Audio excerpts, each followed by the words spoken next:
We are recording the interview of Air Force veteran Eddie Weaver. This interview is being conducted by Jeremy Tack from the Wright State University Veteran Voices Project.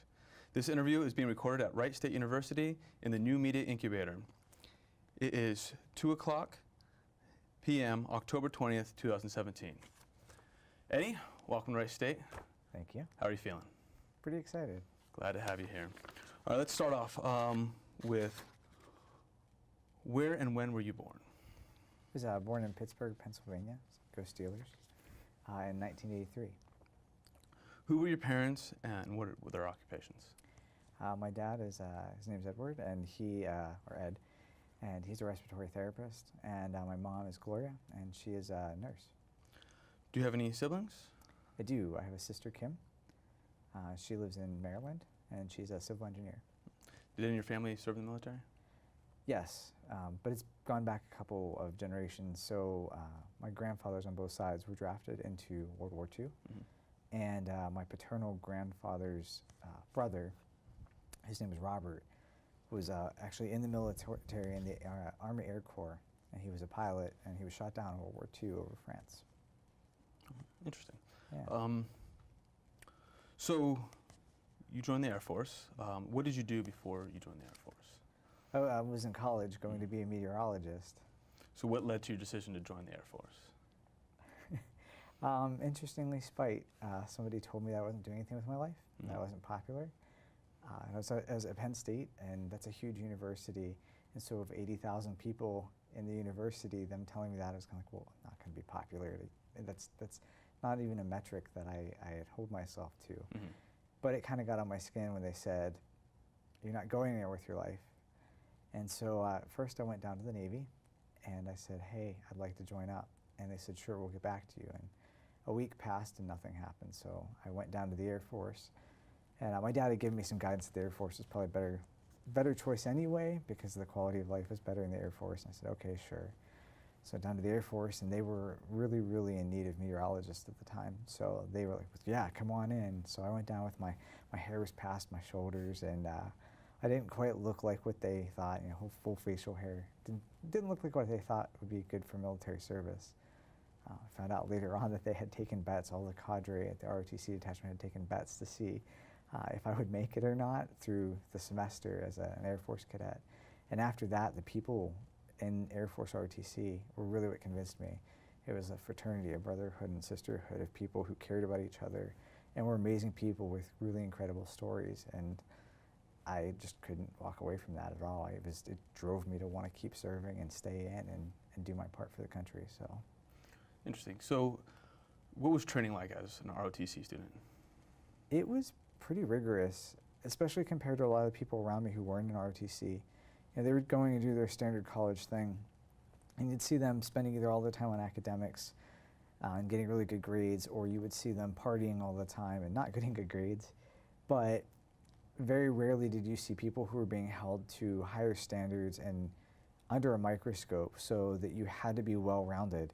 You had to go be physically fit. You had to go do well in your academic life. And you had to be able to vent and have some fun, too, at the same time. But that made it even more rigorous. And then going to basic training, in the middle of between your sophomore and junior year, was something that everybody else was out doing internships or going home for the summer, and you were going to ship off to basic training. And being that it was my first plane ride and my first time kind of away from Pennsylvania even, it was pretty scary. But I think that all added to the quality of the training and made it better for me and equipped me with some life skills that I otherwise wouldn't have had. Mm-hmm. You said your major was in meteorology? It was. Why meteorology? As a little kid, I absolutely loved meteorology. I remember as a little kid, I was fascinated with maps and with weather, and there was this guy in Pittsburgh. His name was Joe DiNardo, and he was on our WTAE ABC channel. And I always looked up to him. And one day my parents were bidding on what they called the bundle up auction. It was to raise money for kids so they could have clothes in the winter. And it was in August, and they had won an item. They had won a football from the Steelers, and so we went to go pick it up. Well, my dad saw Joe DiNardo, who at the time was very much my hero, and said, hey, my son is absolutely enamored with you and with weather. Would you take us into the studio? And he took us in. He let me play with all of the equipment, just completely unfettered. Like there's no like, oh, don't touch that. It was just touch whatever you want, learn whatever you want, ask me all the questions. And I was only somewhere between the ages of like 4 and 6, and I remember very vividly. And I remember asking him like, okay, so where do I go to school for meteorology? And he's like, well, you're really young to ask that question, you know? Why is that your number one thought? And I was like, I want to know, because it's what I want to do. And he was like, Penn State. And I was like, all right. And so from then I was like locked in. I'm going to go to Penn State. I'm going to do this. And it kept growing because the more I learned about the weather, the more I loved it. I loved the science behind it. I loved the art behind it. And it was this perfect mix of the two that was just amazing. So that's why I wound up going there and doing meteorology, because Joe said I should. So while at college and in ROTC, was there any professors or military instructors that stood out to you? Yeah, there was a Lieutenant Colonel Carolyn Forner. Again, getting into the military, getting into ROTC, it's a pretty conservative apparatus. But I, at heart, wasn't. And so I wasn't completely a perfect fit. And I remember a lot of times they would do these exercises in leadership where they're trying to see if people would share values and how they would handle differing values. And they had an exercise one time where they said, okay, we want everybody who has a conservative opinion on a specific issue to stand in one corner, and everyone who has a liberal opinion of it to stand in the other corner. And I think at the time, I think it was like acceptance of gays in the military or whatever. So of course I was standing in the liberal corner all by myself. And I remember a lot of the other cadets were pretty harsh in their appraisal of it. They were like, well, that's not acceptable, that's not compatible with military service. And it made me distraught. You know, these kids were people whose families had spent years in the military. And so they had this like heritage and like, I don't want to say birthright, but almost a birthright to being in the military, and I didn't. And it hurt my feelings quite a bit, and I didn't know what to do with it. And Lieutenant Colonel, then at the time a Captain Forner, came over to me and told me one of the most valuable pieces of information I've ever had about the military, which was that if the military doesn't reflect its society, if people who are in a minority in the military bow out because they're not the popular or the majority opinion, the military won't reflect its society. And the moment when a military doesn't reflect its society is the moment that things go very bad. And she pointed to some of the current conflicts at the time, and I had this epiphany that she was right, and that, yeah, I was different in my opinions and values and where I came from compared to a lot of these other cadets who were all good people. But it made me even want to stay more, because it was like, no, you're right. Somebody has to represent that kind of minority thinking or that kind of minority voice in the military. And it gave me a good cross-cultural experience too, because I learned a lot from them. And in some ways, I think that moderated some of my perspectives and opinions, which is what college is about. So in a lot of ways, I got a better college experience just because I was on ROTC. But she stood out because she was able to enable that thinking for me. And she made things that were otherwise a little bit scarier than I wanted them to be. At a time when I was thinking maybe the military wasn't where I was supposed to be, she made it okay. And I'm forever in her debt for it. Well, it's awesome that you had that experience. So finishing college, finishing ROTC, you graduate and you become an officer in the Air Force. What was that like? Oh, it was another scary thing, right? It's all adventure, and I was nervous. I remember seeing my dad when I was leaving to go into the Air Force.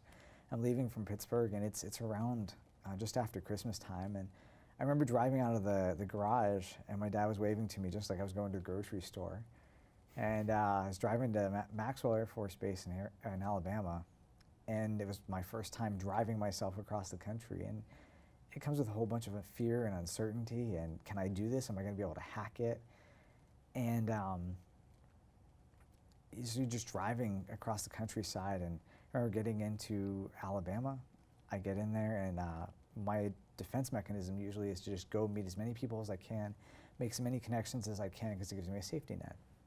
So I did, and I made all these connections with these people. I was talking to everybody. I was talking to the people cleaning the facilities, all the groundskeepers, everybody at this base.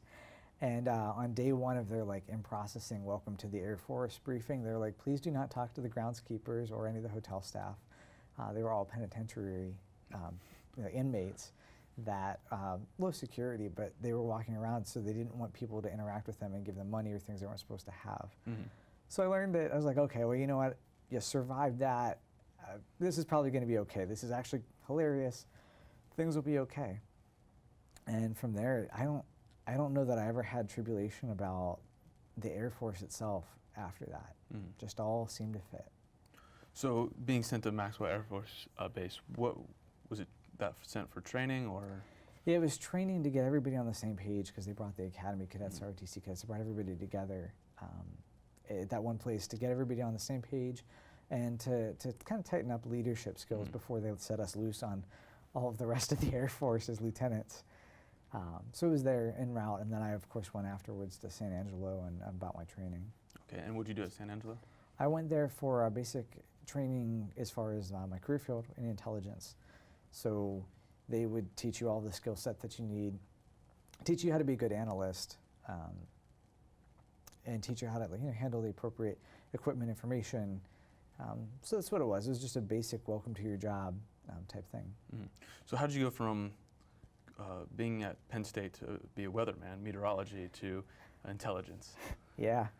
Some captain, eventually major, and Lieutenant Colonel Forner, she noticed we had had a guest speaker from the State Department come in. It was one of the cadets' moms.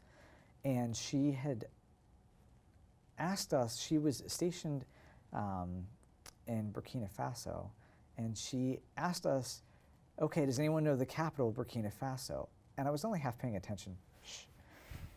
But it was an automatic response that I just raised my hand and said Ouagadougou. And she was kind of stunned that someone knew that. And she's like, okay, well, can you spell it? And I went about spelling it. And everyone just was aghast that I knew that. And I was surprised by it.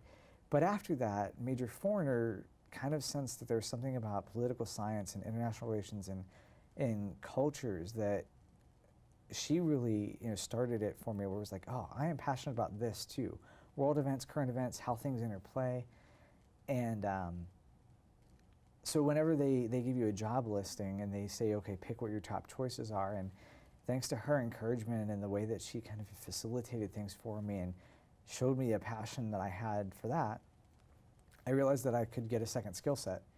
So when the job listings came out, I put my number 1 as intelligence and my number 2 is meteorology, hoping that my degree in meteorology would balance it out and like fate would let it go the way it was supposed to.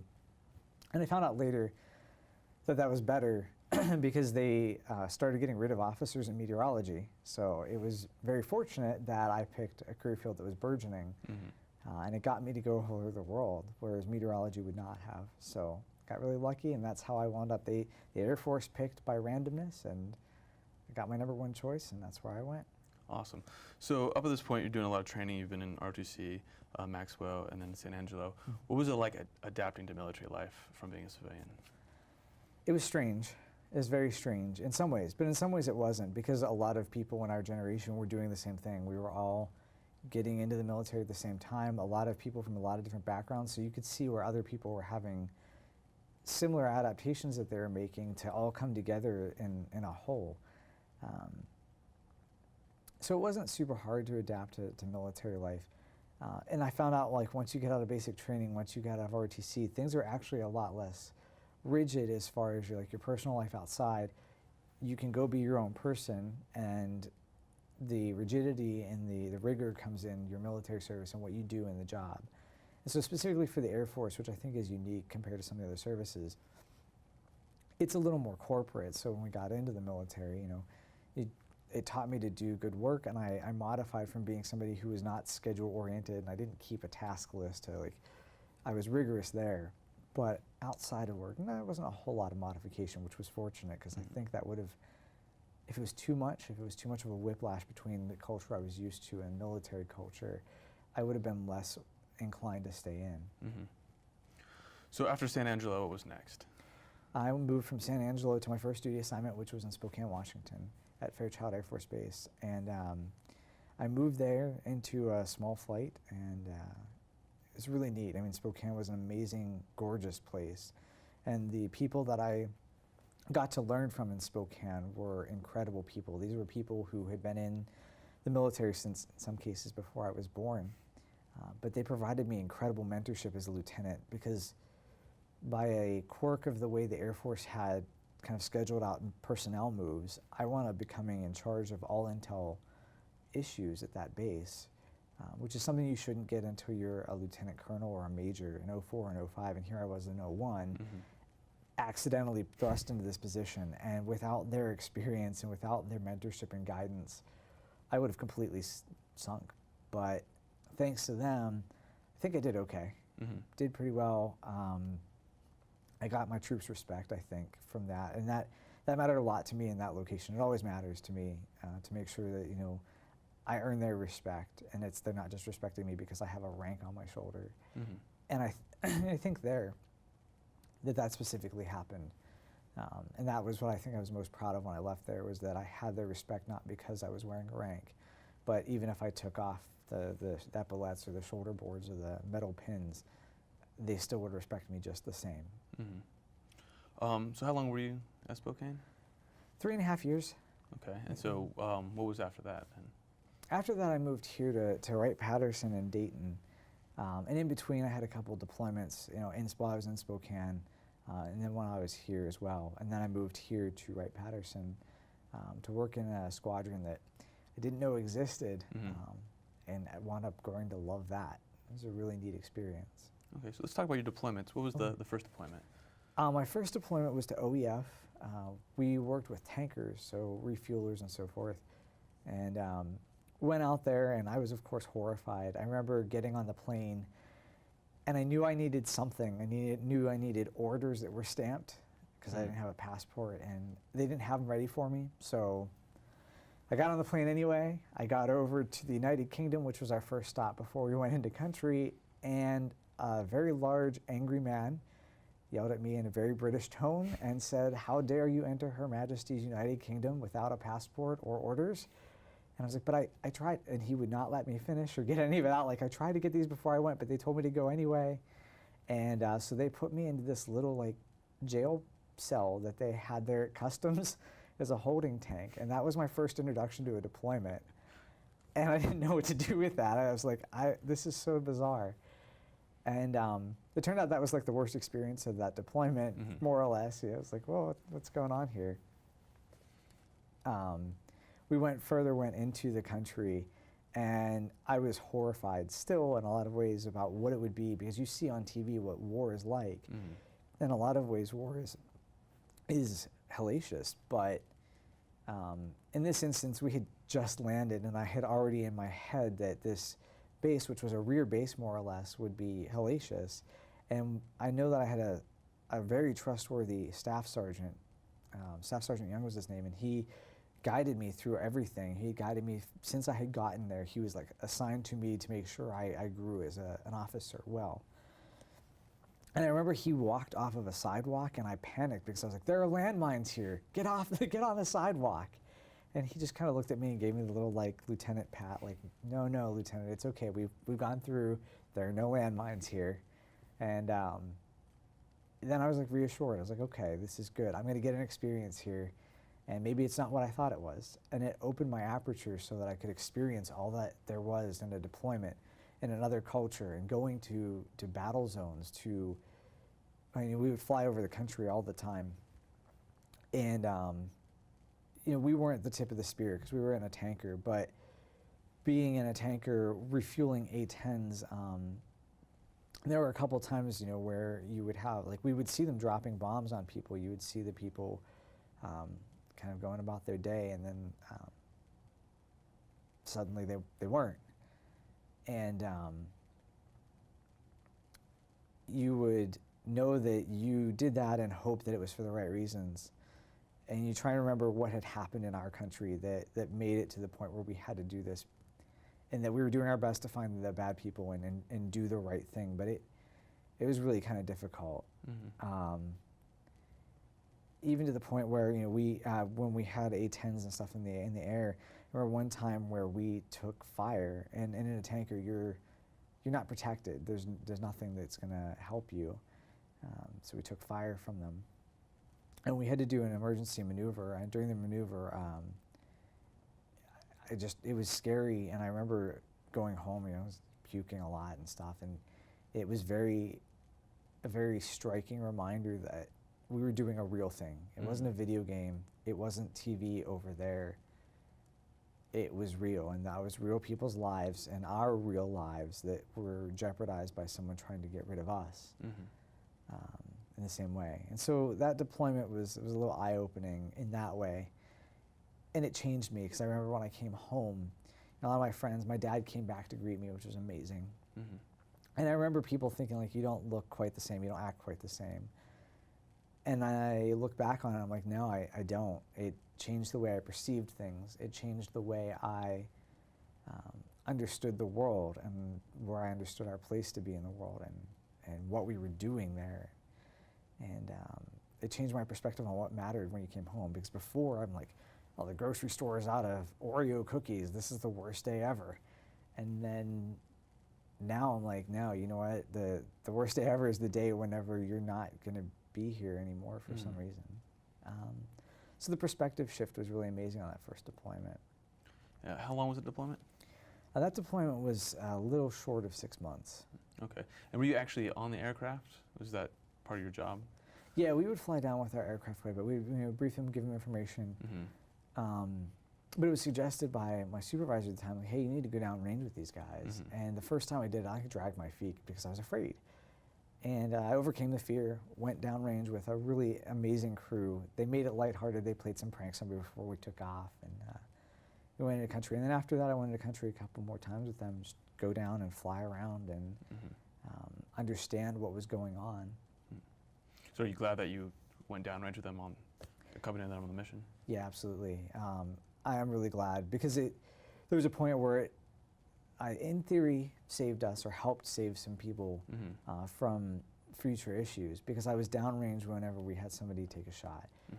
We had somebody else come back in a few weeks later and confirm that they had had something similar happen.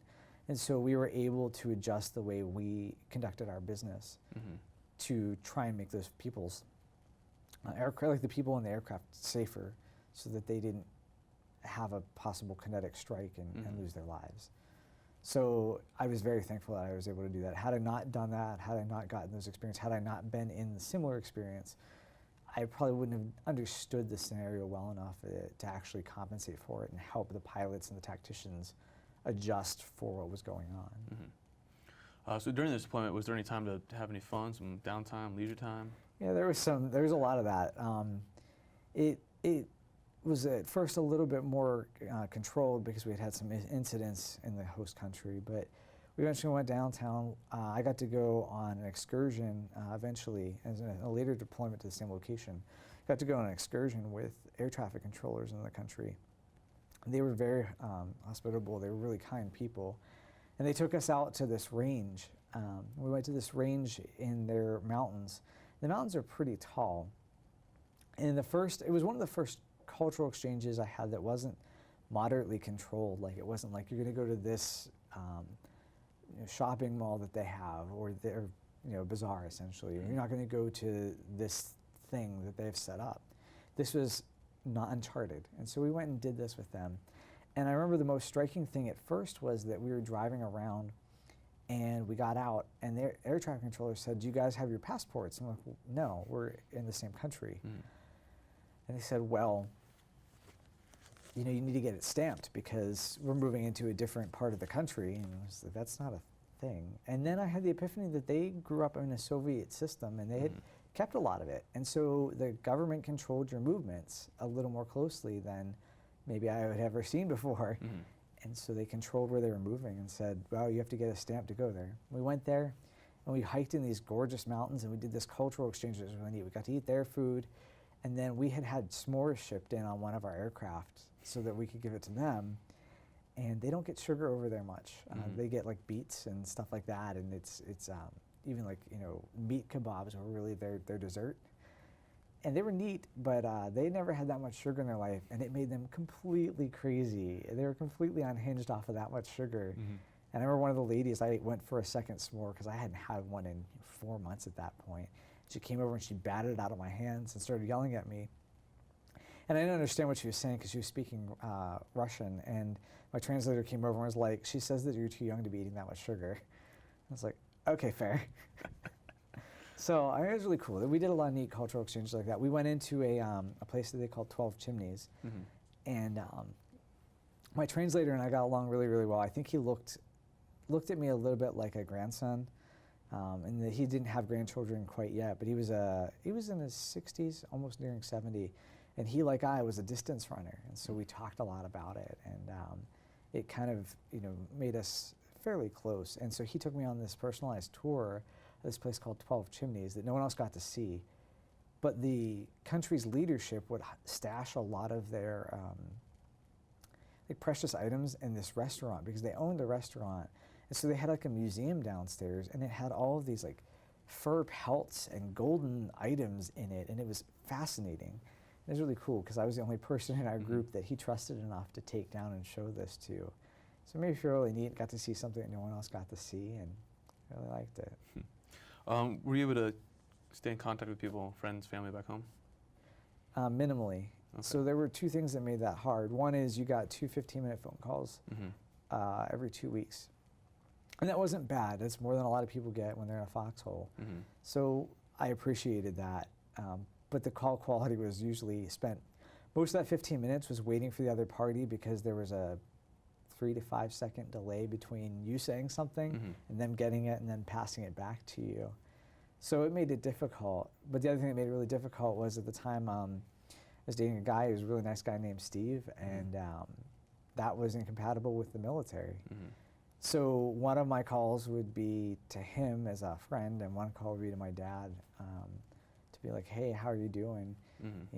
And that was about the extent of what I could do. We didn't have the Wi-Fi everywhere type thing. It was hard to get anything in or out on the internet, so it was pretty limited. So being a meteorologist by trade, what was the weather like? Oh, it was cold. It was cold. We had a streak where it didn't break zero for, I think, 35 days. And for a week of that, it was below 20. And everything was, all the pipes are bursting. We lived in like a wooden shack, basically. We worked in a wooden shack, and we had a hard time. The vehicles had to be kept running all the time. And I remember the Spanish had a contingent on our base, and they didn't understand how our electric system worked. But their heater went out, so they decided to go fix it on their own. Well, I was one of the very few people who could speak at least a little bit of Spanish to talk to them. And I kept trying to tell them, wait for what we call CE, or civil engineering, but CE means nothing to them because that's not their acronym. And trying to tell them to wait for that, and trying to tell them why they should wait. In the meantime, they had already figured out that they were just going to go ahead with what they thought was the right answer, and they took power out to the whole base. So for 3 or 4 days, we were negative 20 with no heat for anything, and it was really, really cold there. I mean, it's a mountainous area north of Afghanistan. It's climatologically almost in southern Siberia, so it was cold. When we went over Afghanistan, it got warmer. I was there in the winter the first time, and part of the summer. So in the summer it was really hot, and then in the winter it got really cold again. So after a 6-month deployment, was it what did it feel like finally coming home? Distant, in a way. I had adapted to a life over there. I remember getting in my car. For 6 months, I hadn't driven a car. I hadn't used a phone. So I didn't remember how any of those things worked. And it's weird because you think that it's like riding a bike. And I picked it up eventually. But I remember getting in the car and sitting in there with my dad, and he's like, okay, let's go. I was like, hold on. I don't remember how any of this works. I haven't driven anywhere. And when you rode in a car, you never rode it faster than 5 or 10 miles an hour for safety over there. So I was like, I don't know how to do this. And it was weird because it made this like cleavage between a world I knew, and now it was like inserting me into a world I didn't know. And the other part was there's a time shift, so your body is kind of like jet lagging at the same time, and it made reintegration much more difficult than I thought it would. They tell you that whenever you go for briefings, like, it's going to be hard to reintegrate, but it actually was. It was really difficult. How long did it take you to maybe adjust back to as normal as you could be? I don't think I ever adjusted back. I mean, I learned how to drive the car again. I was good with like life skills stuff. About 2 weeks into it, I got my life skills back and understood what I needed to do and how things worked again. But it still always felt like I was alien to our own country and to a life I had like kind of lived. Moving out of the place, moving out of Spokane kind of reset it a little bit for me. But even still, there are things where you find like there's definitely a difference from the first deployment I came back on to the way I think about things or the way I perceive things versus the way other people do. And I never thought that was weird, honestly, until I went to the VA later, and they started calling out like, well, these are some symptoms of like PTSD. There's some things and thought processes you have that aren't standard for a civilian. They're only that's a military way of thinking. Like when you drive down a highway, you see a car parked on the side of the road. I assume to most people who've not had that experience, they just see a car parked on the road. But I see a car that's potentially a IED-laden thing waiting to blow up on us. And so I find myself driving and moving over into a farther lane or doing things like that, you know, where it's, you just are always on guard and you never let it down. And that's never left. I'm not sure it ever will. So did you deploy ever again while you were at Spokane? Yeah, I went back downrange again, similar deployment for another 6 months. And then I did a short, brief tour in reaction to a crisis for a little bit of time as well. So going on the second deployment, you said it was similar to the first one. It was.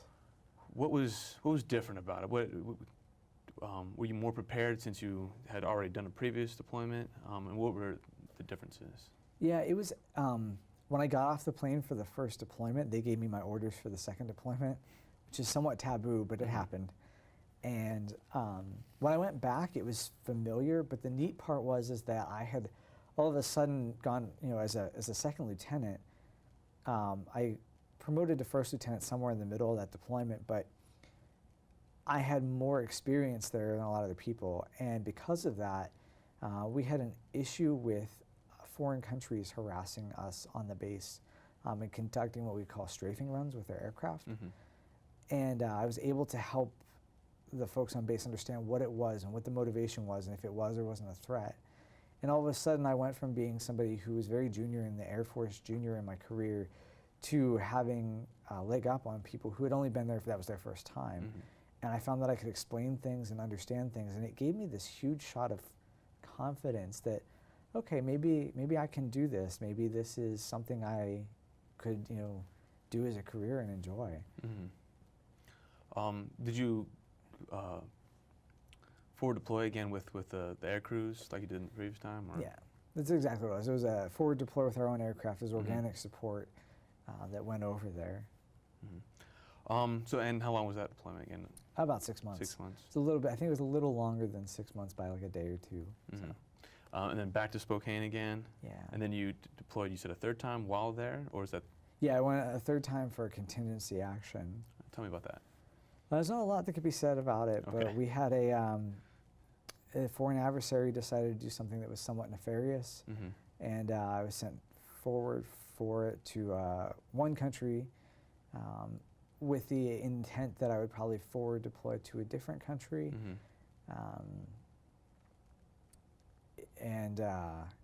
So we didn't actually have to do it because our government elected to not pull the trigger on that action, but it was just to be ready in case. And one of the neat things I can say about it was because we were spending a lot of time there like rehearsing things to get ready for something we were going to do, I got to introduce some new techniques using technology for some people there. And being one of the youngest people who was over there, you know, they were all like, wow, you're younger generation, you can really use some of these computer tools. And it would have helped if we needed it. It would have, the technique I had introduced to them would have cut the time to get downed aircraft or air crew probably by a few hours, because a lot of time was spent doing planning just to do it, and the tools I had introduced to them cut that planning time way down. So it made me really proud. I was even more proud we never had to use them. Were you able to contact family and friends during that time as well? Or? Yes, while we were waiting. If we would have gone hot, then no. But for the time being, yeah, I could have limited contact with them. More than anything, the problem I had was that there just wasn't a valid means or a very usable means to do it. But And how long was that? It was only for about a month. Okay. We were over there for a little over a month before they said, yep, we're not going to do this, and pulled us back. So then that was 3 times deployed while at Spokane. Yeah. And then how much time did you have after that left? I went on a really weird, it was technically a deployment, but most other people would say, yeah, that's not really a deployment. It was a U.S. CONUS-based contingency operation for the Deepwater Horizon oil spill. I was one of very few Air Force members down there, and so I did what we would call basically the PC-PAD or PED process, basically how we do the analysis of information. And so we would have aircraft all over the place trying to figure out where oil was and where it wasn't. I would go through the images, validate what was oil, what wasn't oil, geolocate it, and then help move Coast Guard fleets to absorb that oil. So we absorbed a lot of oil. I remember the number was 400, I don't know if it was 400 million gallons or barrels of oil, or 400,000, but it was a significant quantity of oil that using those kind of techniques we were able to absorb and prevent from oiling coasts or killing wildlife. And it was, while it was only CONUS, it was probably one of the more stressful as far as time, because we were doing 20-hour days, and because it was, everything was to the response. You had to get this capped, we had to get everybody, the oil contained. And so it took a lot out of me, but it was really amazing. Yeah, that's an interesting experience to have, because that's not typically what people associate with the military, going down the Gulf and cleaning up an oil spill. Do you feel, obviously it was a different experience, but do you feel good about being able to be a part of something like that? Was it a positive experience? Yeah, it was absolutely positive. It was, we knew we were doing good things, and we had some interactions that were negative here and there. It's interesting because there are even inside government agencies, certain government agencies have perspectives and opinions of other government agencies about what they do and how their people are. And being a meteorologist, I'm very into the environment, and it's a very precious thing to me. But some of the people from other agencies assumed because I was wearing a uniform that all I was interested in was like chemical warfare on ducks or something like that. And that was not the case at all. I'm like, I'm here to help. We're here to bring assets to make sure that our country stays clean and safe and friendly for us. And you mentioned you worked with the Coast Guard? I did work with the Coast Guard, yes. What was that like? It was really neat because it was, when I was downrange, we worked with the Army and Marines a bit. But this is the first time I'd ever gotten to interact with anybody from the Coast Guard, and they're consummate professionals. I was very, very impressed with how they conducted themselves. And it was interesting, though, there's still cultural differences, because there were people who were complaining about having to be downrange. And I was like, oh, you've been to Iraq or Afghanistan? And like, no, we're downrange right now. Like, well, we're in coastal Louisiana. That's not quite downrange. And it was neat because it's like, okay, there's a cultural difference there. But they were so helpful, and it was really neat because I thought maybe at first it'd be really difficult to integrate with them because it's just two very different communities and cultures, but it wasn't. And it gave me a lot of faith that the joint force, all of the forces of the United States military, the Coast Guard, you have this epiphany that, people have differences, and they have differences of opinion and how they interact and where they come from, but ultimately it was Americans doing things for America to help each other out. And I was so impressed because it's like, this is the America I love. And the America that I think the world's impressed with is that we got together despite all these differences and did something together in cohesion and harmony and unity. And it was amazing. I loved it. So you've done almost 4 deployments almost at this point in time, all while being stationed at Spokane. Were you ever in Spokane? Yeah, not a whole lot, not a whole lot. The 4th one was actually while I was here at Wright Pat. Okay. In Dayton, Ohio. But even still, yeah, I was just like rarely there. I felt like basically my condo I lived in there was at times just a storage place for like my stuff.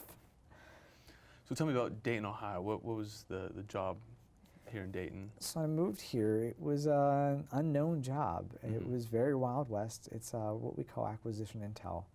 It's basically looking at our stuff and making sure it works. And when we get a new fighter aircraft, we get a new tanker, we get a new battlefield airman system that's like a personnel recovery system or whatever, that those systems work. They work right. They integrate with the intelligence architecture our country has, and that our intelligence architecture works for the operators of those pieces of equipment in the future. And that was uncharted territory. We hadn't done that before. And so when I got in, was one of the first people who got in to do that. And I was like, okay, so what do we do? And they're like, well, you figure it out. Mm-hmm. And it was really empowering. Very rarely in the military do you encounter something that's new where you have to go be like an entrepreneur of sorts and figure it out, make the connections. And I fell in love with the work because I knew all those things that happened when I was downrange. You know, you had a system, like we had a satellite system that never worked, but it was supposed to be our emergency contact and like way of communicating with the outside world if everything went south. Well, it never worked. Mm-hmm. So it was neat because here I'm like, you know what, I can fix this so that no future Captain Weaver downrange has to go, well, this is broken, I can't use this, or it doesn't work the way it should. I can help fix it now for my brothers and sisters to come to make sure that they never get in that situation. And I've loved that mission, so much so that I became a civilian there. So all the experience you've got while deployed and then in Spokane as well, do you feel that helped you out in this new job in ACINTEL? It absolutely did, because you get to a point where you're like, I remember when that thing was crappy and it didn't work, or I remember how frustrated I was, or I remember when we almost lost people downrange because of X reason. And so I always feel like you do a better job whenever you have a passion for it. And I have a passion for it. I don't get up in the morning and think, oh, I've got to go to work. I get up in the morning and think, this is going to be amazing. I get to help fix things for people who are going to be in a situation I was in and make sure they don't have to face the same issue. Mm-hmm. So I love it. It's that experience fuels my current passion for that. And then Dayton, Ohio, it's not too far away from Pittsburgh. What was that It's being not. like, being closer to home? It's nice. I like it. Close enough that my dad can still come down and help me fix things in the house, but it's also nice because I can be independent. You know, I've started a life, started a family on my own here, and so it's a nice distance, nice distance away. So you mentioned this was your last duty station while in the Air Force, It was. and then you transferred to civilian life. What led to that decision to get out of the military? A couple things, but one was I had deployed quite a bit, and growing up, one of the things that was always steady for me was I always lived in the same home. Other stuff changed.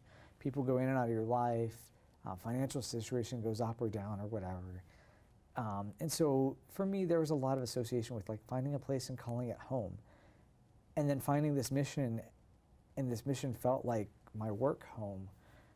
I just couldn't pass it up. And when they offered me a job, moving basically 2 desks down and trading one uniform for another one, it seemed like the right thing to do. And because I was so passionate about helping my future brothers and sisters in arms, it just seemed like the best thing to do. Mm-hmm. So you find yourself as a civilian in almost the same job as you were. Yeah. What was that like? It's a little bit different. You're in a different position. You're in a position where you have no longer have the rank as your authority for things anymore. Now I'm a civilian.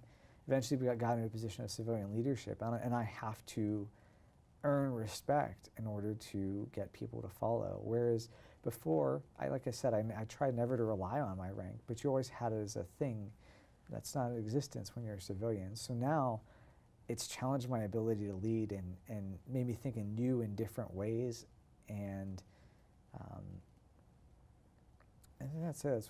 That's really it's changed. Mm-hmm. Would you say your military experience helped you in civilian life? Yeah, absolutely, because it gives me an ethos with my military troops. I've got a blend of civilians. Some are pure civilians, some are veterans like myself, and then I have military members. And I think it helps because my military members know that I've walked in shoes similar to theirs, not theirs exactly, but similar enough. And I think that gives them hopefully some assurance that I'm looking out for them. And not only that I'm looking out for them, but that I either know what will help them or I know where to go to get them the best help in their careers. And as they go for their aspirations, just like I did when I was in the military. Mm-hmm. So after having a long, very busy, I should say, military career, has your opinion changed on war or just international relations, or that broad scope there? Did it shape any of your current thinking? It does. I went from being moderately pacifist. I mean, I remember writing when I was in middle school an essay about why I thought war was stupid. which is kind of ironic because then where did I wind up? Mm-hmm. But then I remember getting overseas and thinking like, yeah, this is, I understand where this is coming from. And now I back out of it and think, no, I don't understand why we go to war all the time. Sometimes I think, why can't we just get along and talk things out? Sometimes it's not possible, but it has shaped my opinion of war in that we should undertake it when necessary, but it should never be our first response. It should be only when a necessary response. And it gives for me, a certain gravity of why are we conducting this? Are we prepared to lose people we care about? And maybe not me. It may not be somebody I know that's affected by it, but somebody will lose their child or their mom or their dad or their spouse. And when I think about it and I see people saying we should or shouldn't go to war, I always try and put myself in the perspective of, would I be willing to lose a family member or my husband or somebody of importance in my life for this objective? And sometimes, not that I would want to lose them, but I can see where we need to have some sacrifice to protect ourselves and to keep the rest of our people safe. Mm-hmm. And in those cases, I respect it. Do you keep in contact with any fellow service members when you were in? I do.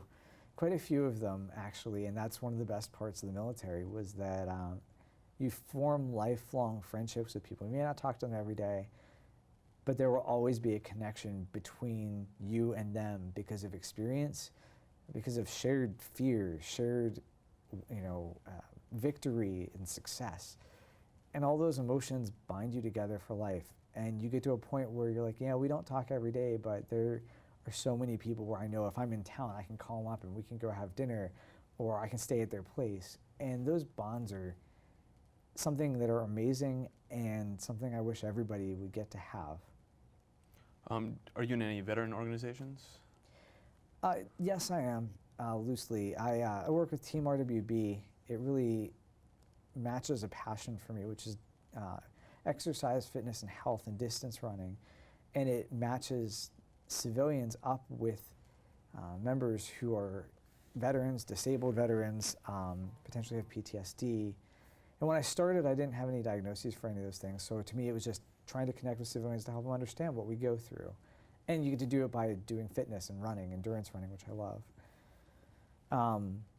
But later, as I kind of went through things, I was going to the VA for some stuff, and they diagnosed me with severe PTSD from some of the experiences that I had downrange, like being shot at and so forth.